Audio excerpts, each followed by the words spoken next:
The sound of rustling leaves filled the quiet wood of Ashwood, a place of peace and serenity, a perfect escape from the chaos of the city. But tonight, the forest was anything but peaceful. Emily and Jack, a young couple who had been dating for a few months, thought it would be the perfect date to take a romantic stroll through the woods.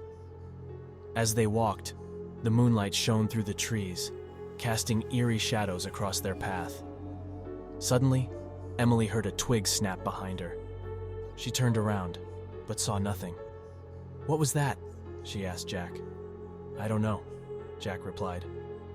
"Maybe it was just an animal."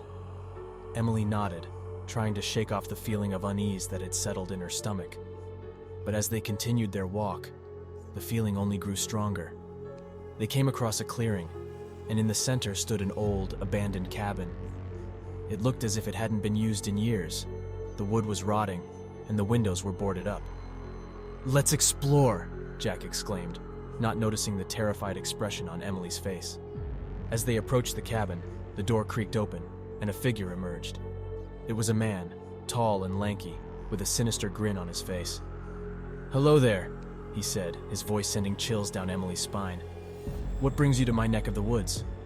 "We were just exploring," Jack said, stepping forward. The man's grin widened.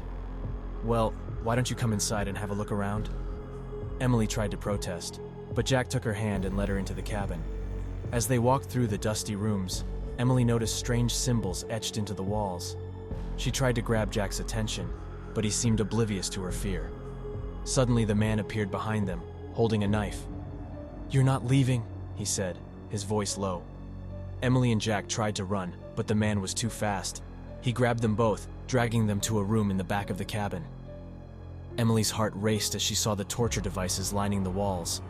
For days, they were held captive, subjected to unimaginable horrors. Emily prayed for rescue, but no one came. She watched as the man, now revealed to be a psychotic serial killer, tortured and murdered Jack in front of her.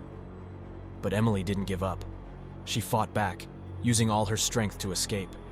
She ran through the forest of Willowwood, her heart pounding in her chest, until she stumbled upon a ranger station. The killer was eventually caught and sentenced to life in prison, but Emily's life would never be the same. She was haunted by the memories of those days in the cabin and the terror that had consumed her.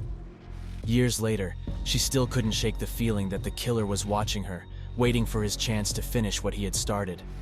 But she refused to let him win. She lived her life in defiance, determined to never let fear control her again.